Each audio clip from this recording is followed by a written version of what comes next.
నమస్తే కృష్ణకుమార్ గారు. నమస్తే అండి. దువ్వాడ గారి ఫ్యామిలీకి సంబంధించి సెట్ అయ్యేది ఉందా ఏమన్నా? సెట్ అవ్వదండి. సెట్ అయ్యేది. సెట్ అయ్యే వ్యవహారాలు అయితే వేరుగుంటాయి.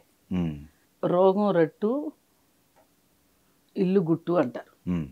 అంటే మొత్తం దాచిపెట్టమని కాదు, ఎవరికి చెప్పాలో, ఎప్పుడు చెప్పాలో, ఎలా చెప్పాలో చెప్పాలి. ఇంటి గుట్టు ఆయన ముందే చెప్పేశారు అట్లా అనుకుంటే. అదే అంటున్నా, ఇది అసలు ఒక ఫ్యామిలీ అనబడదు ప్రస్తుతం. ఓకే, అవి పోయాయి ఎప్పుడో. సెన్సిబిలిటీసు, సెన్సిటివిటీసు అవన్నీ ఉంటాయి ఒక ఫ్యామిలీ అంటే. ఇప్పుడు అంటే వాణి గారిది ఏమన్నా ప్రాబ్లం ఉంటుంది అంటారా మీరు? మీరు ఏ పాయింట్ ఆఫ్ వ్యూ? నేను వాణి అనట్లేదు, శ్రీను అనట్లేదు. దువ్వాడ శ్రీను వాళ్ళిద్దరి గురించి జనరల్ గా. మరి మాధురి పాయింట్ ఆఫ్ వ్యూలో చూస్తే మాధురి అయినా అంతే ఉంటాయి, ఇట్లాంటివి ఉంటాయి. ఇల్లు అన్నాక గొడవలు ఉంటాయి. ఈ గొడవల్ని సరిదిద్దుకుందాం అనుకుంటున్నారా, సరిదిద్దుకోవాలనే ఆతృతలో ఇంకొంచెం పెంచుకుంటున్నారా అనేది ఆర్ట్ ఆఫ్ లైఫ్కి సంబంధించిన విషయం. ఎవరికైనా ఒకటే కదండి జీవితం. మీకు తెలిసి పునర్జన్మలు ఉన్నాయని నమ్ముతారా? ఒకటే జీవితం. ఈ ఒకటే జీవితంలో ఒకటే పెళ్ళి ఉంటుంది.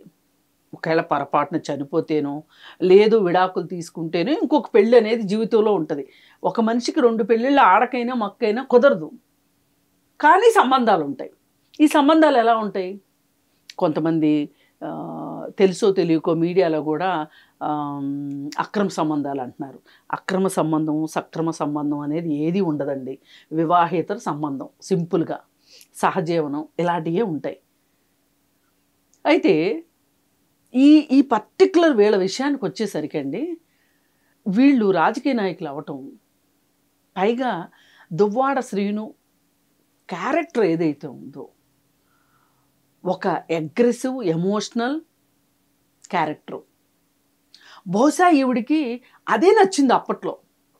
ఈ అగ్రెసివ్ నేచరు, ఈ emotional personality, over expressive character నచ్చింది వాణికి. అతను చాలా ఎక్స్ప్రెసివ్. సినిమా యాక్టర్లు కూడా పనికిరారు అతని ఎక్స్ప్రెషన్స్ మీరు గమనిస్తే గనక చాలా ప్రస్ఫుటంగా ఉంటాయి. అంటే చేయి తిరిగిన కెమెరామెన్ కనుక దొరికితే గనక మంచి షేడ్స్ దొరుకుతాయి అతని ఫేస్లో. అతను ఆ పర్సనాలిటీ ఆవిడకి ఆ రోజు నచ్చింది. 30 ఏళ్ల క్రితం నచ్చింది. కాబట్టే అతనికి డబ్బు ఉందా లేదా, అతనికి హోదా ఉందా లేదా ఏమీ చూసుకోకుండా ఇంట్లో నుంచి వెళ్ళిపోయి వాళ్ళిద్దరూ పెళ్లి చేసుకున్నారు.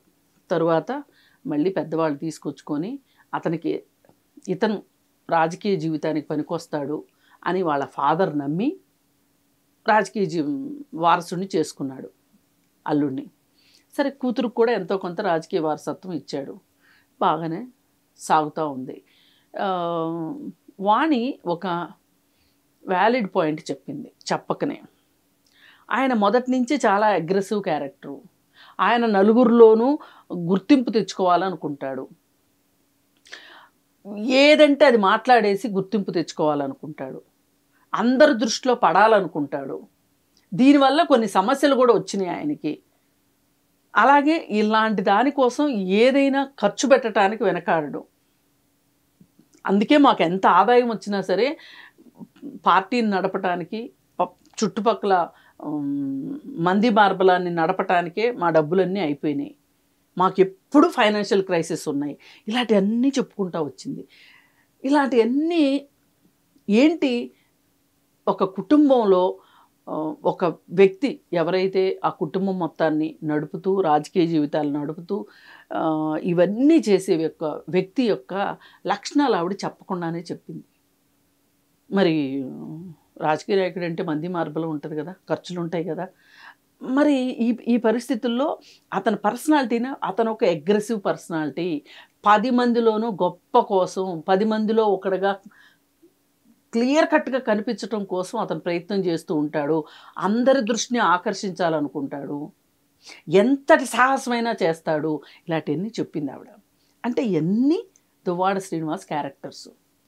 అంటే ఒక వ్యక్తి ఎవరైనా సరే, నేను తొందరపడి యాంటీ సోషల్ అని అనను, కానీ చెయ్యాలనుకున్నది చెయ్యాల్సిందే. మనసులో వచ్చింది అంటే పరిస్థితులు ఏమవుతాయి, రేపొద్దున ఏ పరిణామాలు వస్తాయి అని ఆలోచించకుండా చేసే దూకుడు మనస్తత్వం అవుతుంది. దుందుడుకు మనస్తత్వం. కాబట్టి ఏమైనా సరే అతను చాలా చిన్నప్పటి నుంచే చదువులో చురుగ్గా ఉండి రాజకీయాల్లో రాణించాలని, లాయర్ అవ్వాలని ఇలా రకరకాలు పెట్టుకున్నాడు. ఈ లక్ష్యాలు ఏవి తప్పు కాదు. కానీ అతనికి ఒక పొలిటికల్‌గా ఒక గాడ్ ఫాదర్ లేడు. ఫ్యామిలీలో ఎవరు పాలిటిక్స్‌లో ఉన్నవాళ్ళు లేరు. అనుకోకుండా ఈ వాణి వాళ్ళ ఫాదర్ ద్వారా ఇతనికి ఒక రాజకీయ జీవితం వచ్చింది. వచ్చినప్పుడు ఇతను హఠాత్తుగా మంచివాడు ఎలా అయిపోతాడు? ఇప్పుడు ఆమె క్యారెక్టర్స్ అన్నీ చెప్పింది కదా! ఇప్పుడు ఆమె క్యారెక్టర్స్ అన్నీ ఏంటి? అది దువ్వాడ సీను చెప్పాడా లేదా? దువ్వాడ సీను వాళ్ళ అమ్మ ఏం చెప్పింది అనేది తర్వాత మాట్లాడుకుందాం. ముందైతే దువ్వాడ సీను గురించి ఆవిడ చెప్పింది. పైగా దువ్వాడ సీను యాక్టివిటీస్ మొత్తం మనం పాలిటిక్స్‌లో చూస్తే గనక బూతులు మాట్లాడడానికి గానీ, ఏ విధమైన పనులు చేయటానికి గానీ అస్సలు ఒక కేర్‌లెస్ పర్సనాలిటీ. చట్టాన్ని గౌరవించాలని కానీ, చుట్టూ ఉన్న సమాజం ఆమోదం ప్రకారమే బతకాలని కానీ ఏమీ లేవు అతనికి. అది అతను దువ్వాడ శ్రీను క్యారెక్టర్. పైగా ఇలాంటి క్యారెక్టర్ ఉన్నవాళ్ళు రాజకీయ జీవితంలో ఉంటే అక్కడ ఒడిదుడుకులు ఉంటాయి, కుటుంబ జీవితంలో ఒడిదుడుకులు ఉంటాయి. ఎక్కడ వాళ్ళు మనశ్శాంతిగా ఉండలేరు. ఎందుకంటే ఎవరు మనశ్శాంతిగా ఉంటారు జీవితంలో? రేపేమవుతుందో, నేను ఎవరికైనా సమాధానం చెప్పుకోవాలేమో, చట్టానికి సమాధానం చెప్పుకోవాలేమో, వచ్చే పరిణామాల్ని నేను ఎదుర్కోలేకపోతే ఏంటి నా పరిస్థితి? నేను అంటే ఒక్కళ్ళు ఎవరు ఉండరు. ఆడ చుట్టూ తల్లిదండ్రులు ఉంటారు, కుటుంబ సభ్యులు ఉంటారు, భార్య, పిల్లలు, అన్ని వ్యవహారాలు ఉంటాయి. ఇప్పుడు ఒక హస్బెండ్కి ఏదైనా అయిందనుకోండి, ఇమ్మీడియట్గా ఎఫెక్ట్ ఎవరికి? భార్యకి, పిల్లలకే కదా. ఇవన్నీ ఆలోచించరు ఇలాంటి క్యారెక్టర్ ఉన్నవాళ్ళు. ఇతను ఇప్పటి వరకు ఈ మాదిరి ఒక రౌడీ సీన్గా ఉన్న వ్యక్తి ఈ మాదిరిగా ఇలా ఒక ఎమ్మెల్సీగా ఉన్నాడు అంటే కొంచెం విచిత్రమే. అతను చేసిన రౌడీ పనులకి, అతను చేసిన గ్యాంగ్స్టర్ పనులకి అతను ఎప్పుడో పొలిటికల్ అసాసినేషన్ జరగాలి అసలు లెక్క ప్రకారం. ఈ గొడవల్లో వీటిల్లో మరి దీనిలో చాలా డబ్బు సంపాదించానని అతను చెప్తున్నాడు. ఇదంతా నా స్వార్జితం అని చెప్తున్నాడు. ఆవిడేం చెప్తుంది? ఇదంతా నా పుట్టింటి ఆస్తి అని ఆవిడ చెప్తుంది. సరే, ఏది ఆస్తి ఎవరిది ఏంటి అవన్నీ తర్వాత తేల్తాయి. ఇప్పుడు వచ్చిన సమస్య ఏంటి అంటే, ఇప్పుడు వీళ్ళకి పొసగట్లేదు. ఇప్పుడు ఆవిడ కూడా చెప్పకుండా చాలా వాణి చెప్పేస్తుంది. ఏంటి అంటే, ఇలా ఉంటే ఎలా, ఎలక్షన్స్లో ఎట్లా గెలుస్తాము, గెలవకపోతే నా రాజకీయ జీవితం ఏంటి అని అడుగుతుంది ఆవిడ. ఆవిడ ఒక పొలిటికల్ యాస్పిరెంట్. మా నాన్న ద్వారా వచ్చింది, అతను ఎమ్మెల్సీగా అనుభవించాడు. అలాంటిది నేనెందుకు ఒక ఉన్నతమైన పదవిలో ఉండకూడదు అని ఆవిడ అనుకుంది. తప్పేం కాదు. ఇతనే ఇప్పుడు నేను చేశాను, ఇంకిప్పుడు ఆవిడ రిటైర్ అయ్యింది ఒక రకంగా. పిల్లలిద్దరు పెద్దవాళ్ళు అయిపోయారు. ఆవిడ ఆ మాట కూడా చెప్పింది, పిల్లలు ఉన్నారు కదండి, వాళ్ళని ఒక దారిలో పెట్టుకోవాలి అని నేనే స్వచ్ఛందంగా రాజకీయాల నుంచి పక్కకు వచ్చాను, ఆయన చూసుకుంటున్నారు కదా అని అనుకున్నాను అని ఆవిడ చెప్పింది. సరే, ఇప్పుడు ఆవిడ కూడా మెచ్యూర్డ్గా అయ్యింది, పిల్లలు పెద్దవాళ్ళు అయిపోయారు, ఒక అమ్మాయి పెళ్ళి అయిపోయింది, ఇంకొక అమ్మాయి ఉంది. ఈ టైంలో ఆమె అవ్వాలనుకుంది, ఆమెకి ఇవ్వచ్చు కదా. కానీ ఇంతలో ఇంకొక క్యారెక్టర్ వచ్చేసింది.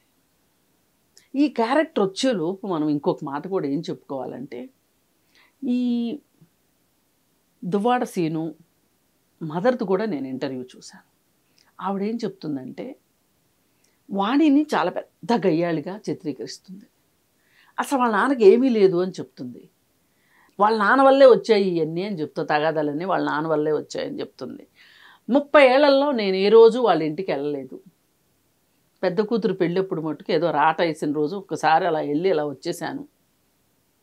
30 సంవత్సరాల పాటు వాళ్ళ ఇంటికి వెళ్ళలేదు అంది. అలాంటి ఒక వాతావరణం కరెక్టేనా? ఎందుకు అలా ఉండాలి? ఒక కొడుకింటికి తల్లి వెళ్ళలేని పరిస్థితి ఏంటి? కొడుకు రావద్దంటాడా, కోడలు రావద్దంటదా? అంటే ఇక్కడ ఒక ఓవర్ పొసెసివ్నెస్ అనేది ఆ ఇంట్లో ఉంది. ఆమె ఇన్సెక్యూరిటీ తోటి బాధపడుతుంది వాణి. అదే సందర్భంలో వీళ్ళల్లోకి ఈమె వచ్చింది, మాధురి వచ్చింది. మాధురి వచ్చిన తర్వాత వీళ్ళు ముగ్గురు బాగానే ఉండేవాళ్ళు. ఆవిడకి సన్మానం చేసి పార్టీలోకి ఆహ్వానించారు. ఆవిడ ఒక పొలిటికల్ మైలేజ్ అవుతుంది అని అనుకుంది వాణి. శ్రీనివాస్ ఏం ఆలోచించాడు అనేది మనకు తెలీదు. కానీ ఈమెయితే పొలిటికల్ మైలేజ్ వస్తుందని ఆవిడని చేరదీసింది. వచ్చిన తర్వాత ఆవిడ మొత్తం స్థానాన్ని ఆక్రమించింది అనే ఒక ఇన్సెక్యూరిటీ ఈవిడికి వచ్చేసింది వాణికి. రాగానే ఈవిడ గురించి ప్రచారం మొదలెట్టేసింది. ఆమె ఎక్కడ ఏదైనా ఒక మాట అనటానికి వెరవదు వాణి కూడా అనటానికి 30 సంవత్సరాల పాటు అత్తగారు రాకపోవటమే ఒక పెద్ద ఎగ్జాంపుల్. ఏ అత్తగారు రాకుండా ఉండదు మామూలుగా అయితే. ఆమె ఏదైనా అనేస్తుంది. కలదు, ఆ సమర్థత ఉంది తన దగ్గర. అది వ్యక్తిత్వ లోపమా ఇంకోటా వేరే విషయం. కానీ ఆవిడ దగ్గర ఆ నేచర్ ఉంది. సరే, ఇప్పుడు ఈ మాధురిని ఏం చేసింది, తన భర్తకు దగ్గరైపోతుంది అనే ఒక ఫీలింగ్ ఎప్పుడైతే వచ్చిందో తను వెంటనే ఇంకా ఆమె భర్తకి ఇంకా వేరే వాళ్ళకి ఇప్పుడు ఇవాళ మీడియాలో ఇంత ఓపెన్గా చెప్తున్నప్పుడు ఆమె ఎవరికి చెప్పలేదు అనటానికి లేదు. ఇప్పుడు నా కళ్ళతో నేను చాలా వివాహేతర సంబంధాలు కుటుంబాల్లో ఫ్యామిలీ కౌన్సిలింగ్కి వచ్చినప్పుడు చూస్తాను. ఈ వివాహేతర సంబంధాల గురించి అవసరం ఉన్నా లేకపోయినా ఓపెన్గా చాలామందికి మాట్లాడేసిన కుటుంబాలు ఎలా ఉన్నాయి. మాట్లాడకుండా ఉండమని నేను చెప్పను, కానీ మాట్లాడే పద్ధతిలో మాట్లాడుకున్న వాళ్ళకి ఎలా కుదుట పడింది అనేవి కూడా తెలుసు. ఈమె ఇంత ఓపెన్గా మాట్లాడడం అనేది కూడా ఆమెకే నష్టం తీసుకొచ్చింది. ఇవాళ మాధురి కూడా సమాజం ముందు నిలబడాల్సిన పరిస్థితి వచ్చింది. నేనేమి దాని గురించి ఆమె ఎవరు ఏమి అనొద్దు ఆవిడ్ని అని నేను చెప్పను, కానీ ఇప్పుడు ఇంత జరిగాక నాకు పరువు పోయింది అని మాట్లాడుతుంది ఆవిడ. నా పరువు తీసేసింది, నా కాపురం కూల్చేసింది అని మాట్లాడుతుంది.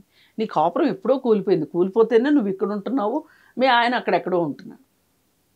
ఏదో విడాకులు తీసుకుంటానంటే కూడా అందరూ కలిసి ఏదో కదేద్దాం అనుకున్నారు. కానీ అదే సందర్భంలో ఈ శ్రీను పరిచయం అయ్యాడు.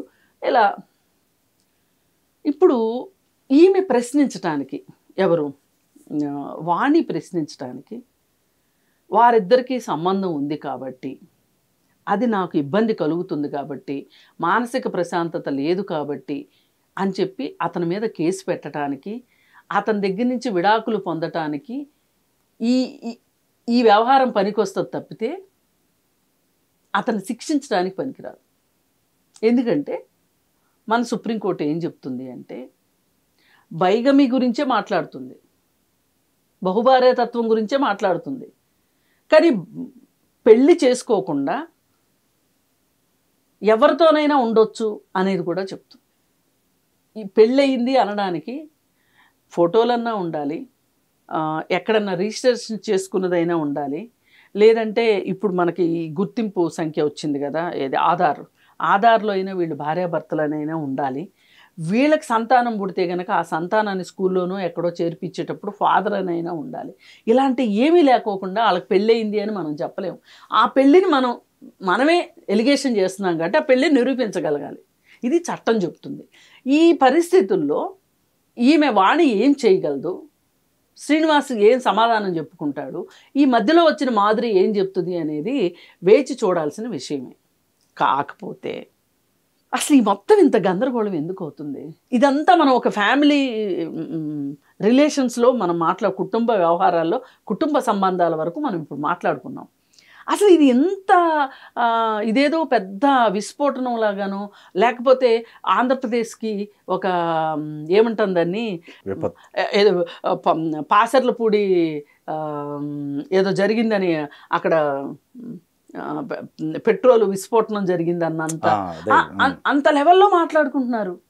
ఎందుకు మాట్లాడుకుంటున్నారు అంటే వాళ్ళు ఇచ్చిన ఇంటర్వ్యూస్ ప్రకారం, లేకపోతే ఇంకో అడల్టరీ తప్పే ఉంది అనేది సంకేతాలు కావచ్చు. ఇవన్నీ కూడా సుప్రీంకోర్టే చెప్పింది. కాకపోతే ఇంతెందుకు అవుతుంది కంపు అంటే, అసలు ఆంధ్రప్రదేశ్లో ఇంతకంటే మాట్లాడుకుంటానికి లేదా? నిన్నదాకా మొన్నటిదాకా ఈ కుటుంబ కథా చిత్రాలతోనే ఆంధ్రప్రదేశ్ పరువు పోగొట్టుకోవాలా? ఎంత పరువు పోతుందో మీకు అర్థం కావట్లే ఆంధ్రప్రదేశ్ గురించి. ఇంకా ఒక రకంగా తెలంగాణ చాలా క్లీన్గా ఉన్నట్టండి చూస్తే. అసలు ఈ రాజకీయ నాయకులు ఏంటి వీళ్ళు? ఇప్పుడు ఏమైందంటే వైసీపీ పార్టీలో ఇతన్ని చేర్చుకోవటానికే ఇతను ఏదంటే అది కలడు, ఏదంటే అది చేయగలడు, ఒక దుందుడుకు మనస్తత్వం ఉన్నవాళ్లే మా పార్టీలో కావాలి అని ఏరి కోరి అతను తెచ్చుకొని ఇతను ఒకప్పుడు పవన్ కళ్యాణ్ గురించి ఏం మాట్లాడాడండి దువ్వాడ శ్రీనివాసు? అసలు భార్యాభర్తల సంబంధాల గురించి ఎలా మాట్లాడాడండి? అదే కదా ఇప్పుడు చర్చనీయాంశం అదైంది. ఇప్పుడు మీరు ఏం చేస్తున్నారంటే మీ కాళ్ళకి సంఖ్యలు మీరే వేసుకున్నారు, ఎదురోడికి సంఖ్యలు వేద్దామని చెప్పి మీరే వేసుకున్నారు. ఇక్కడ జరిగిందే అది. ఇప్పుడు మీరే అన్నీ మాట్లాడేస్తున్నారు. పవన్ కళ్యాణ్ గురించి వీళ్ళు మాట్లాడటం కాదు, జగన్మోహన్ రెడ్డి ఏం మాట్లాడాడు? ఇంకా అసలు నాలుగో పెళ్ళాం అంటేనే కదా నువ్వేనాయన నా నాలుగో పెళ్ళాం అంటే నోరు మూసుకున్నాడు. ఆ మాట అనే వరకు కూడా జగన్మోహన్ రెడ్డి అంటానే ఉన్నాడా? పార్టీ అధినేతే మాట్లాడాక ఇంక మిగతా వాళ్ళు ఎందుకు ఊరుకుంటారు? వీళ్ళకి ఇష్టం వచ్చినట్టు వీళ్ళు పేలారు. సోషల్ మీడియా గ్రూప్ ఒకటి వైసీపీకి కావచ్చు, జనసేన పార్టీకి కావచ్చు, తెలుగుదేశం పార్టీకి కావచ్చు, వీళ్ళు ఒకళ్ళ మీద ఒకళ్ళు ఏమంటారు ఉసిగొలిపితే వెళ్ళే పందెం కుక్కల్లాగానో పందెం కోళ్ళలాగానో మాట్లాడేసుకుంటున్నారు సోషల్ మీడియాలో యుద్ధాలే జరుగుతున్నాయి. ఒక్క మంచి విషయం ఉందా దీంట్లో? ఎవరన్నా ఏదన్నా చెప్తే వాళ్ళని కూడా తిడుతున్నారయ్యే. ఇదంతా వైసీపీ పార్టీ వల్లే వచ్చిందని నేను చెప్తా. ఇంత కంపు, ఇంత దుర్గంధం వచ్చింది వైసీపీ వల్లే. ఇంతకుముందు రాజకీయాలు ఎలా లేవు. ఇళ్లల్లో ఆడవాళ్ళని తీసుకురావటం, ఏ రోజైతే అసెంబ్లీలో లోకేష్ పుట్టుక గురించి భువనేశ్వర్ గారి గురించి మాట్లాడారో ఆ రోజే మొదలైపోయిందండి. అంతకుముందు దాకా ఎప్పుడైనా సరే ఎవరిని అసలు కుటుంబాల్లో నుంచి ఎవరిని తీసుకురాలా. అంటే ఒక మనిషిని మానసికంగా చంపాలి అంటే కుటుంబం జోలికి వెళ్ళాలి అనే ఒక గొప్ప సూత్రాన్ని వైసీపీ పార్టీ కనిపెట్టి అవసరమైనప్పుడల్లా వాళ్ళ మీద వాళ్ళే బండలేసుకుని, ఇప్పుడు షర్మిల విషయం ఉంది, షర్మిల గురించి ఏదో సోషల్ మీడియాలో ఏదో జరుగుతుంది అనే ఒక వార్త ఉంది. ఆ వార్తని అసలు దాన్ని జస్ట్ ఇగ్నోర్ చేయాల్సిన వార్త. అది ఇగ్నోర్ చేయకుండా వీళ్ళే 10 సార్లు మాట్లాడేసి, వీళ్ళే ప్రచారం కల్పించుకొని, వీళ్ళే పోలీస్ స్టేషన్కి వెళ్ళి కేసులు పెట్టి, అది కూడా కాకుండా ఆంధ్ర పోలీసులు పనికిరారు, వాళ్ళ మీద నమ్మకం లేదని హైదరాబాద్ దాకా వచ్చి కేసు పెట్టుకున్నారు అంటే వీళ్ళు రాజకీయ లబ్ధి కోసం ఏ ప్రచారానికైనా ఒడిగడతారు. ఇలా చేయడం వల్లనే ఈ పార్టీ ఈ దుస్థితిలో ఉంది. ఇవాళ 11 సీట్లకు పరిమితం అవటానికి కారణమే ఇట్లాంటి కారణాలు. ఇవాళ దువ్వాడ శ్రీను ఉన్నాడు, వాళ్ళ ఫ్యామిలీ వాళ్ళు కూడా కోరుకుంటున్నారు. మా నాన్నకి సంబంధించింది వాళ్ళ డాటర్ అదే చెప్తుంది, వైఫ్ కూడా అదే చెప్తున్నారు. పదవికి అనర్హుడు, తీసేయండి అని చెప్పేసి వాళ్ళు కూడా కోరుకుంటున్నారు ఫ్యామిలీ మెంబర్స్. పదవికి అనర్హుడని వాళ్ళు కోరుకోవటం వెనకమాల వాళ్ళ ఆలోచనలు వాళ్ళకు ఉన్నాయి. అది కాదు ఇక్కడ కావాల్సింది ఏంటంటే, మనం మొత్తంగా ఆలోచించాల్సింది ఏంటంటే, ఇవాళ ఈ కుటుంబ కథా చిత్రాలు, ఈ అనైతిక సంబంధాలు, వివాహేతర సంబంధాలు, వీటి చుట్టూనే తిప్పుదామా, ఇంకేదన్నా కొత్తగా ఆలోచిద్దామా అనే ఒక ధ్యాస ఎవరికి లేదండి. ఎందుకు ఉంటుంది చెప్పండి? ఇప్పుడు విజయసాయిరెడ్డి లాంటి లీడరు ఢిల్లీలో రాజ్యసభలో మాట్లాడతా, ఈ రాష్ట్రంలో ఇంకేమి సమస్యలు లేనట్లు సినిమా హీరోల రెమ్యునరేషన్ల గురించి మాట్లాడతాడు. ఆయన మాట్లాడాల్సిందా అదండి? అలాగే నాయన నువ్వు వ్యాపార సంబంధించిన మీటింగ్కి నువ్వు ఎందుకు వెళ్ళలేదు నాయన దావోస్కి అంటే, అక్కడ చలి అంటాడు ఒక మినిస్టరు, ఇంకొకళ్ళు గంట అరగంట అని మాట్లాడే మంత్రులు. మళ్ళీ కాకపోతే ఇక్కడ అలా కాదండి, ఇట్లాంటి వాళ్ళందరూ ఉన్న దగ్గర ఇంతకంటే మంచి వాతావరణం ఎలా ఉంటుంది? ఇవాళ చర్చ అంతా ఈ వీటి చుట్టూ. నిన్న కాక మన విజయసాయిరెడ్డి గురించి శాంతి, అక్కడ సమస్య వేరే ఉంది, మనం మాట్లాడిందంతా ఏముంది? ఎంతసేపటికి శాంతికి ఇప్పుడు ప్రస్తుతం భర్త ఎవరు, శాంతికి పుట్టిన పిల్లడికి తండ్రి ఎవరు, ఇదే నడిచింది కదా. ఇప్పుడు అసలు ఇది ఒక ఫ్యామిలీలో వివాహేతర సంబంధాలకు సంబంధించిన గొడవ. ఇది అందరి నెత్తికి ఎందుకు పొయ్యాలి అనేది నా ఉద్దేశం. ఆమె ఏదన్నా ఉంటే, ఆమెకి ఏదన్నా బాధ ఉంటే ఆమె కోర్టుకు వెళ్ళాలి. అంతేగాని పార్టీల చుట్టూ ఎందుకు తిప్పుతున్నారు, దీని వెనక ఎవరున్నారు, ఎవరికి ఈ లబ్ధి ఎవరికి అనేది కూడా ఇప్పుడు ఏమైపోయిందంటే వ్యక్తుల స్వార్థం కోసం సమాజాన్ని నాశనం చేస్తున్నారు. అది నా బాధ. దీనికి పరిష్కారం అంటూ ఏది లేదంట. ఏముండదండి. ఎందుకంటే శ్రీను లాంటి వ్యక్తి, దువ్వాడ శ్రీను లాంటి బరి తెగించిన వ్యక్తి, అతని దగ్గర నుంచి ఇంతకంటే ఎక్స్పెక్ట్ చేయటం అనవసరం. అది పార్టీలకు సంబంధించా, సమాజానికి సంబంధించా, వ్యక్తిగతం అనేది. పైగా ఏమైపోతుందంటే ఒక స్క్రీన్ ప్లే తయారు చేసుకున్నారండి ఎవరికి వాళ్ళు ఇక్కడ. ఇప్పుడు వాళ్ళ అమ్మ మాట్లాడినప్పుడు వాళ్ళ నాన్నకి ఏమీ లేదు అని మాట్లాడింది. ఇప్పుడు ఆవిడకి కోడల మీద ఉన్న కోపాన్ని కొడుకు తప్పుని కప్పెట్టాలని చూస్తుంది. అట్లా కాదు కదా, మన కోపతాపాలు వేరు. కానీ ఇప్పుడు సమస్య ఏంటి అనే విషయంలో ఎవరు ఆలోచించట్లా. ఇప్పుడు ఆమెకు అవుట్రేట్గా కొడుకుని వెనకేసుకొస్తుంది.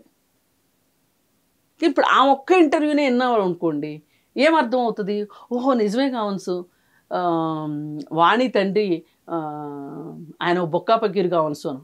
ఇంకా ఇంకా ఇంటర్వ్యూలు వస్తే అసలు రాజకీయ నేపథ్యం ఉంది ఆయనకి, ఆయనే ఈయనకి రాజకీయ భిక్ష పెట్టాడు, రాజకీయ వారసుని చేసుకున్నాడు. రియాలిటీ అదేనా? ఇది రియాలిటీ కాదు అంటే రియాలిటీ అదేనా? ఇప్పుడు వాళ్ళు చెప్పే వెర్షన్ అది ఒకటైతే గ్రౌండ్ రియాలిటీ ఒకటి ఉంటదిగా. ఇప్పుడు ఇప్పుడు వాణి గారి ఫాదర్ కి బ్యాక్గ్రౌండ్ ఉందా లేదా? ఆయన పొలిటీషియన్ అంట కదా. మరి ఇప్పుడు మిగతా అన్ని కూడా అబద్ధం కిందే వస్తాయి. అదే నేను అంటున్నా. ఇప్పుడు ఏమైపోతుందంటే ఎవరికి వాళ్ళు ఇది ఒక వాస్తవం, కఠిన వాస్తవం. వాళ్ళ ఫాదర్ పొలిటీషియన్ అనేది కఠిన వాస్తవం, దాన్ని మార్చినా మార్చలేము. కానీ వీళ్ళు ఆ మాట ఎత్తుకోకుండా వేరేది చెప్పారు అనుకోండి, అది బయటికి రాకుండా ఉండదు కదా. అక్కడే వీళ్ళు తప్పటడుగులు వేస్తున్నారు. ఎవరేసినా, దువ్వాడ శ్రీని తప్పటడుగేసినా, వాణి తప్పటడుగేసినా, మాధురి తప్పటడుగేసినా, దువ్వాడ శ్రీని వాళ్ళ అమ్మ తప్పటడుగేసినా ఈ వాస్తవం బయటికి రాకుండా అయితే మానదు కదా. ఇప్పుడు భారతదేశానికి ఢిల్లీయే రాజధాని అనేది వాస్తవం కదా. దీన్ని మారుస్తామా? మీకు ఇష్టం ఉండొచ్చు, ఇష్టం లేకపోవచ్చు, మార్చలేం కదా. వాళ్ళ నాన్న పొలిటీషియన్ అంట, వాళ్ళు డబ్బులు ఉన్నాళ్లే, వాళ్ళకి ఏమీ లేదని చెప్తుంది ఈవిడ, వాళ్ళ మదరు. కానీ బయటంతా తిరిగింది ఏంటంటే, అసలు స్టోరీ ఏంటంటే వీళ్ళది వ్యవసాయ కుటుంబం, వీళ్ళ నాన్న వ్యవసాయం చేసేవాడు, ఆయన పొలిటీషియను, ఆయనకి వ్యాపారాలు ఉన్నాయి, ఆమె డబ్బులున్న అమ్మాయి, కాకపోతే చుట్టరికాయలు ఉన్నాయి. సరే ఇతను చూడ్డానికి బాగున్నాడు, తెలివైనడుగా ఉన్నాడు, బాగా ధైర్యంగా ధీమాగా ఉన్నాడు అని ఆ అమ్మాయి వాళ్ళ నాన్న ఒప్పుకున్నాడు. లేకపోతే ఇదో పరువు హత్య కింద తేలేది మామూలుగా అయితే. ఇప్పుడు వీళ్ళిద్దరూ ఇంట్లోంచి వెళ్ళిపోయి పెళ్లి చేసుకున్నారు కదా. చుట్టరికి ఉంది, ఒకే కులం కాబట్టి వీడు కూడా యోగ్యుడు అని వాళ్ళ నాన్న కూడా ఒప్పుకున్నాడు. కానీ దీన్ని వాళ్ళ అమ్మ మార్చేసి చెప్పటం, పైగా భావోద్వేగ మీద ఒట్టేసి, వాళ్ళ నాన్న కూడా రాజకీయ నాయకుడండి, ఆ అమ్మాయికి తనే రాజకీయాల్లో ఉండాలనుకుంది, ఇతను రాజకీయ నాయకుడు అవటం ఆ అమ్మాయి తట్టుకోలేకపోయింది, ఇలా చెప్పారనుకోండి కొంచెం వాస్తవానికి దగ్గరగా ఉంటుంది. సో అయితే ఇది చిక్కుముడి వీడే, ఇది కాదు, ఏమీ వేడదండి. పైగా వాళ్ళిద్దరూ కూడా చాలా ధైర్యంగా ఉన్నారు. శ్రీను కూడా, దువ్వాడ శ్రీను కూడా చెప్తున్నాడు కదా. ఇప్పుడు వాణియే చెప్పింది ఈ మాట కూడా, ఎంతటి తెంపరతనం లేకపోతే ఎవరైనా ఉంటే కూడా ఉందని ఎవరో చెప్పుకోరు, ఆయన చూడండి చెప్పేసుకుంటున్నాడు కదా అని, ఇలాంటోడు మాకెందుకు అని ఆమె మాట్లాడుతుంది. పిల్లలేమో కొంచెం అసలు ఈమెమో చాలా ఇబ్బందులు ఉన్నాయి అతనితో అన్నట్లు వాణి చెప్తుంటే, పిల్లలేమో అసలు మా నాన్న అంటే మాది అసలు అపురూపమైన కుటుంబం, మా నాన్న అంటే మాకు చాలా ఇష్టం అని వాళ్ళు చెప్తున్నారు. ఇవన్నీనండి ఆస్తులు అతని చేతిలో ఉన్నాయి. దువ్వాడ శ్రీని చేతిలో ఆస్తులు ఉన్నాయి. కొన్ని రాసిచ్చాడు అంటున్నారు, ఇంకా కొన్ని ఉన్నాయి. అవి ఉన్నాయి కాబట్టి కొంచెం కుటుంబం కూడా. ఇప్పుడు వీళ్ళందరూ కలిసి నాకు నచ్చంది ఏంటి అంటే, ఈ మొత్తం హోల్ స్టోరీలో ఇప్పుడు మాధురిని మాత్రమే భూతంగా చూపిస్తున్నారు. పైగా మాధురి క్యారెక్టర్ గురించి వాణి చాలా భయంకరంగా మాట్లాడుతుంది. ఆ హక్కే లేదు ఆమెకి, ఆ హక్కు లేదు అసలు ఆమెకి. నువ్వు ఎంతవరకు మాట్లాడాలి? ఆమెని కాదు క్వశ్చన్ చేయాల్సింది. నువ్వు ఏదైనా సరే చొక్కా పట్టుకుంటే నీ మొగుడు చొక్కా పట్టుకోవాలి, నీ మొగుడిని చెప్పు తీసుకుని కొట్టుకో. నీకు ఏమన్నా నీకు ఆ హక్కులు ఉన్నాయి నీ భర్త మీద. కానీ అంతా అమ్మాయే చేసింది అంటే, పైగా అమ్మాయి ఏదో బ్లాక్మెయిల్ చేస్తుంది. అసలు ఆ పిల్లలు కూడా అమ్మాయి 3 పిల్లలు భర్త ద్వారా పుట్టినోళ్ళు కాదు, వాళ్ళకి DNA టెస్ట్ చేయాలని ఈవిడ అంటుంది. ఇప్పుడు ఆవిడేం మొదలెట్టింది మాధురి, ఈ దువ్వాడ సీన్ పిల్లలకి DNA టెస్ట్ చేయాలని ఆవిడ మాట్లాడుతుంది. ఎక్కడ దాకా తీసుకొచ్చారండి? కానీ ఇదంతా కూడా వైసీపీ తీసుకున్న గొయ్యే. వాళ్ళే మొదలెట్టింది, వాళ్ళే కుటుంబాల్లోకి ఇలాంటివన్నీ తీసుకుని వచ్చింది. ఇలాంటివన్నీ మాట్లాడి గత 5 సంవత్సరాల్లో విని ఆఖరి సంవత్సరం అయితే మరీ కబ్బు పట్టేచ్చేసింది వైసీపీ పార్టీ. ఇంక ఇప్పుడు ఉన్న 11 మంది కానీ ఆ ఉన్న క్యాడర్ కూడా ఎటోళ్ళటు కకావికలు అవ్వటానికి ఇయే ఒక కారణం. ఇప్పుడు ఇంత జరిగాక దువ్వాడ సీన్ వెనక ఏం వైసీపీ పార్టీ ఉంటుంది చెప్పండి? అంటే అధినాయకుల గురించి కాదు నేను మాట్లాడేది,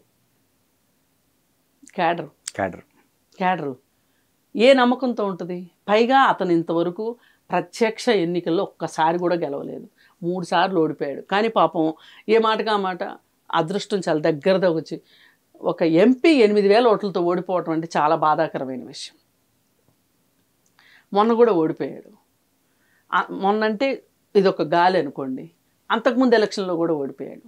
కాకపోతే ఇతను ఏం చెప్తాడంటే, నేనైతే గెలిచి ఉండేవాడిని, వాణియే మొత్తం జడగొట్టింది, ఈ ఇంటి వ్యవహారాలన్నీ ఈ వ్యవహారాలన్నీ మాట్లాడడం వల్లే నేను ఓడిపోయాను. మరి ఆ ఆస్కారం ఇచ్చింది ఎవరు? నువ్వే కదా. పైగా ఆమెకి ఇన్ఛార్జ్ ఇచ్చారంట, ఎవరికి? వాణికి ఇచ్చి తీసేశారు. అంటే దువ్వాడ శ్రీను మేనేజ్ చేసి ఉంటాడు. పైగా ఆవిడికి మహిళా అధ్యక్షురాలు ఇచ్చారంట, మాధురికి, ఆవిడది తీసేశారు. అంటే ఇక్కడ చూడండి, మగాళ్ళ పోస్టులు ఎక్కడ కదలట్లా. రాజకీయాల్లో ఆడవాళ్ళకున్న స్థానం అది. ఏ రకంగా చూసినా ఇది ఒక కుటుంబ వ్యవహారాన్ని అందరికీ వేసి చుట్టి ఇది ఒక కాలుష్యం తీసుకొస్తున్నారు. ఇది మట్టుకు క్షమించే విషయం కాదు. అసలు ఆంధ్రప్రదేశ్ అంటే మీకు ఏమన్నా బుద్ధి జ్ఞానం ఉంటే ఒక్కసారి చరిత్రలోకి వెళ్ళి చూడండి. ఎన్ని సాంస్కృతిక ఉద్యమాలు వచ్చాయి, ఎన్ని సంస్కరణ ఉద్యమాలు వచ్చినాయి. అసలు స్వాతంత్ర ఉద్యమం ఎట్లా జరిగింది ఆంధ్రప్రదేశ్లో? అసలు ఒక సంస్కృతికి సంస్కారానికి పెట్టింది పేరు ఆంధ్రప్రదేశ్. అట్లాంటి చోట ఇంత మురికి అంటే ఒక్క నాయకుడు, మురికి నాయకుడు వస్తే ఏమవుతుందో చేసి చూపించాడు, నోటికి హద్దు పద్దు లేకుండా.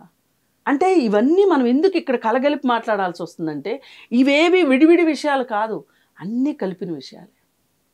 ఏది ఏమైనా దువ్వాడ సీను ఇలా చేయడం మట్టుకు కరెక్ట్ కాదు. అతను ధైర్యంగా ధీమాగా చెప్పుకుంటున్నాడు, చూసారా, నాకు ఇంట్లో మనశ్శాంతి లేదు, నన్ను ఇంట్లోంచి గెంటేశారు. ఏదైనా సరే నువ్వు ఇంట్లో సెటిల్ చేసుకోవాలి, కోర్టు ద్వారా సెటిల్ చేసుకోవాలి.